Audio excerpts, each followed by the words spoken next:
What's up, Ruthless Addicts? I'm Tika Deshawn. Thank you for stopping by our All Things Ruthless channel.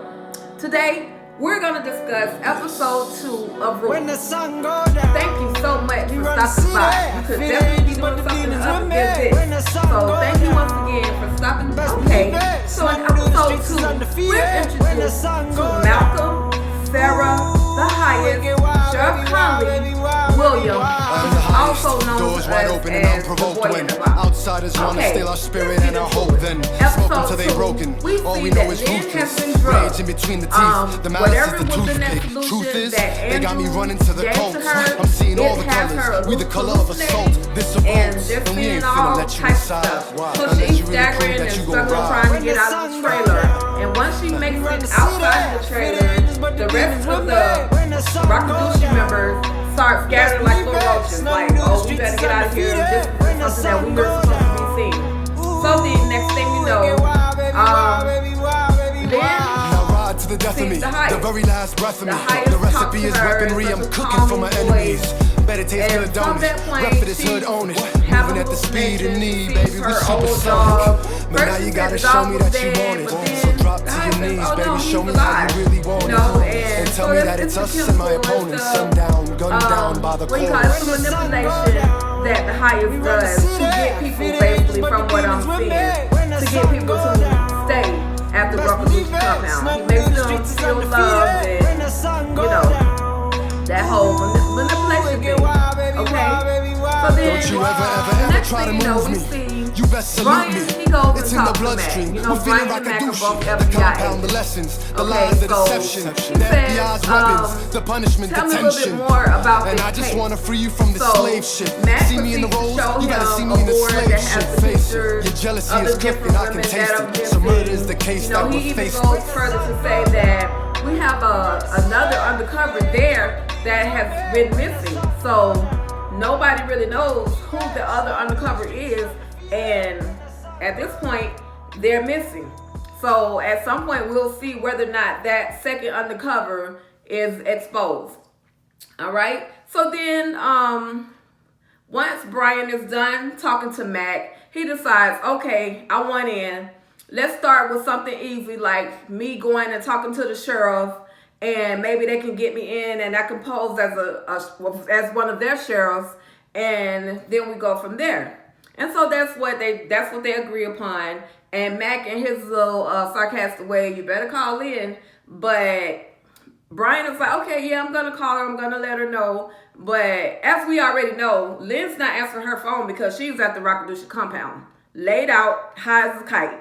Okay, so then we get to the point, we get to the scene where Daikon and Andrew, they both go to speak to the Highest. The Highest just tells Andrew, hey, I've got a mission for you. And then he asks him, are you ready to be cleansed? And even though Andrew doesn't know what it is to be cleansed, he says, yes, Your Highest, I'm ready to be cleansed. I guess we're still trying to determine whether or not Andrew is in with the Rockadushi or if he's in with the FBI. That's still to be determined. So he says, anyway, he agrees. Yes, I'm ready to be cleansed. And then the Highest says, once you complete this mission, you will be cleansed. So the next mission, or the next thing, or the next scene we see where Malcolm checks in with Mac. Now, Malcolm is the undercover agent. Well, you know, he's posed as an undercover agent. But I don't know if he's been exposed to the Rockadushi, like if he has access to them where he's actually communicating with them. But he's undercover some kind of way. So anyway, he goes to Mac and says, hey, Mac, I need to show you something. And so he shows Mac pictures of Lynn, which is Brian's wife, the other FBI agent, shows pictures of her at the Rockadushi, walking into the Rockadushi compound. And of course, Mac flies off the handle. What the heck is she doing there? What is she doing there? Does he know? Does Brian know? And at this point, no, Brian doesn't know, because Brian was on his way to work to talk to Mac when Lynn just decided to up and take her little fast self over to the Rockadushi compound. So now it's like, okay, well, we gotta let him know. We gotta let him know. So Malcolm is saying, well, just let's wait until we can, see if get her car out of there, because at this point it looks like her car is still there. Okay, all right. So pause. They'll give it, give it a little bit of time. Then the next scene, Ruth and Tally and Callie, the three of them go to see the highest. So the highest is just singing Ruth's praises. Oh, great job, because you just brought me your child, which is going to be a sacrifice, and you don't even know it. But she's so happy. Oh, Ruth is just so in love with the highest, and oh, I need to, I want to be coronated by you, and little does she know. But yeah, she wants to be coronated. And she is willing, as you can see, she was willing to sacrifice her daughter to be coronated and to be made an elder. All right? So, after Ruth is done speaking with the highest, she leaves, and now it's just Tally, the highest, Andrew, Daikon. Excuse me, not Andrew, but just Daikon, yeah. So Daikon explains to the highest, okay, well, this is what happened when we went to pick up Callie. Tally caused a car accident. Wait, I guess you want to miss the part where you hit her and caused her to crash the car, so that you had to get another vehicle, which left her having to go and fight others in order to get this vehicle. But you left that part out. Okay. All right. It's all the woman's fault. No matter what the man does in this Rockadooshie cult, it's always the woman's fault. I'm slowly but surely seeing this episode by episode. Everything the woman can do nothing right unless the man tells her what to do. Then the next thing you know, you're going to see Ruth talking to Marva, who was considered an elder mother. I don't know how she became an elder mother. All I know is that's who she is. Elder mother, also known as Marva. Okay? Ruth talked to her, and she was like, well, I at least want to just see my daughter. And Marva is like, that's basically no longer your daughter, no longer your responsibility. You're going to have even greater responsibilities now, other than just the fact of dealing with your daughter. So Ruth is just like, she's trying to get it all across her head. She's trying to, remain in the Rockadooshie way, because she doesn't want to offend the highest. So she just leaves it alone. Okay? So next thing we see, the highest, after he's already asked Andrew if he was ready to be cleansed, he tells Daikon, after Daikon explains to him what happened about the incident with Tally, trying to get a vehicle and everything, he says, okay, we're going to sacrifice the boy. And I'm like, what the hell you mean the boy? Like, where'd the boy come from? What are you talking about? So we see Daikon head over to look like an all-males trailer, where he goes to this box and opens up the box that's locked, like literally locked, chained down, and steps out, almost a boy almost as tall as Daikon steps out of this little box. And the box is not that big, mind you, but out steps this boy out of the box. He's dirty and just looked like he's been in there for a while. And I'm like, seriously, Rockadooshie compound, that's what y'all doing, locking kids in boxes? Okay. So yeah, that's when basically the highest is planning, basically to sacrifice the boy. So if the sheriff says, let's go to jail or whatever it takes to get the Rockadooshie clear of the incident that Tally caused, then that's what they were willing to do. Okay, so just so happened the sheriff arrives at the couple's house, and the couple, which is another couple that we've met in episode 1, but we didn't have their names just yet, but it's Herbert and Liz, okay? The lady with the shotgun, yeah, Herbert and Liz, okay? Two feisty old people willing to fight for their property, okay? By any means necessary. So the sheriff is there talking to Herbert and Liz, and they're trying to explain to them, you need to go and shut that Rockadoochie compound down. The kids aren't going to school. It's just a whole lot of mess going on over there. Something isn't right, Sheriff. You need to go do it. You need to go look at it. You need to investigate. Whatever you got to do, you need to do it. So the sheriff's like, we can't just show up on those people's property like that. We got to really have a reason, so to speak. So next thing you know, pulls up Daikon and William in the black truck. So at first, I thought, okay, this couple's just a little racist. That's probably why they're saying, all of the things they're saying, but looking at the Rockadoochie compound, it is pretty weird. It would make you have questions, So Daikon says, well, what can we do to make up for what was going on? Or what happened, with the stealing of the truck. He said, because basically what happened, my young son here is the one that stole the truck, him and a couple of his friends, and he's going to be punished. We're going to handle it. We're going to take care of it. We're going to make sure that he's held accountable for him and his friends for being out and stealing. So the couple is like, nah, that's not who I saw. I saw a lady. No, and then the sheriff was like, yeah, not the sheriff, excuse me. The couple was like, yeah, it wasn't him, it was a lady. And Daikon said, because of the purple robe, because all of the women at the Rockadoochie compound, they wear the purple robes with the hood over their head. And so that's why the couple was saying, yeah, it was definitely a woman. And Daikon was like, it wasn't a woman, it was him. He just wears this. This is what he wears.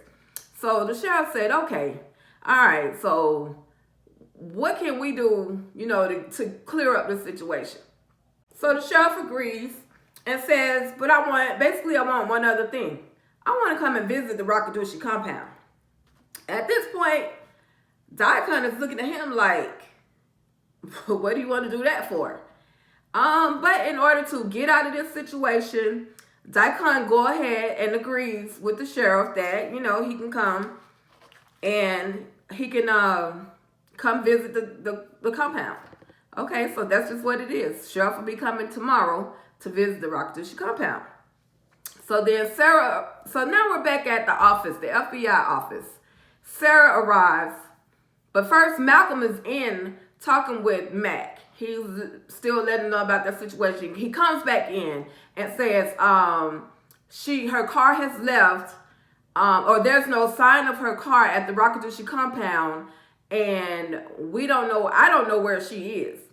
So that's when Mac says, well, you gotta call Brian. You need to let Brian know what's going on. So at that point, Mac goes ahead and calls Brian, tells him, hey, you need to get back. You need maybe your wife went to that Rockadoochie compound. We don't know why she went, but she went there and we can't find her now. So Brian turns around, decides to go home. Now, in the midst of that, after that conversation ends between Mac and Brian, then Malcolm walks back in and says, Lynn is here. Excuse me, Sarah is here. Okay, wait a minute. Who's Sarah? Yeah, Sarah is Andrew's wife. Now, keep in mind, Andrew potentially has the baby by Tally in this Rockadoochie compound, right? But his wife, Sarah, walks in. So that means Andrew was getting it in at the Rockadoochie compound and left the whole wife at home along with the son. So Sarah walks in, well, I want to know, where's my husband? He's taking our money, like, what's going on? Why haven't I had any contact with him? Like, what is going on? Where's my husband? So she's arguing and, trying to get Mac to tell her where he is. And at this point, Mac is like, look, he's undercover. And once we hear from him, then I can let you know something. But as a wife, Sarah's like, nah, that's not good enough. That's not good enough at all. So once once Sarah walks out of Mac's office, of course she's pissed off because she needs to know where her husband is. She has no money. He spent all of the money, and she wants to know where her husband is and why he's not reaching out or not contacting anybody, or definitely why has he taken all of their money. So she walks out. At this point, now we see Brian back at his house. He walks in. The house is looking all closed up and all gloomy. And he finally walks into his bedroom. And it's purple. Okay, Rockadoochie, I see you. You got a Rockadoochie glow up in there some kind of way. But he walks into the bedroom. There lays Lynn with a bed full of flowers around her body, as well as some of the powder content that the highest blew in her face. Now, while he's trying to wake her up, Lynn, baby, talk to me. What's going on? Did you go to that Rockadoochie compound? Did they give you anything? Did you drink anything? Did you eat anything there? In walks Malcolm. But before Malcolm actually walked in, Brian was able to take Lynn to the shower and try to get some of that stuff off of her. In the midst of that, in walks Malcolm. Malcolm is undercover, so he's not dressed in the regular FBI type suit, and guns are drawn. Malcolm has his gun, Brian has his gun. So they're trying to figure out, hey brother, it's me, it's Malcolm. I'm undercover. That's why I'm in plain clothes, So at this point, Brian is like, what the heck is going on? What happened to my wife? I gotta get her to the hospital. And Malcolm is trying to explain to him, look, man, they're outside. I already distracted them so that you were able to come in the house. But at this point, I need you to just let me take her to the hospital. So that way, your cover isn't blown. So Brian finally agrees, and Malcolm is able to take her to the hospital. So that's pretty much the end of episode 2. I know it seemed like I was rambling along. It had a lot of content, a lot of introductory content into what we were viewing. But we'll wait and see what happens on episode number 3 to, understand even more about what's going on this Rockadoochie compound, okay? All right, y'all. So thank y'all for stopping by. Thank you for tuning in. Don't forget to hit the like, subscribe, and share our content. Share our page. Share this channel so that other ruthless addicts can come on through. And don't forget to comment. Please let me know what you think. Let me know why certain things, in your opinion, happen in this episode. All right? Thanks, guys. We'll holler at you later, ruthless addicts. Peace.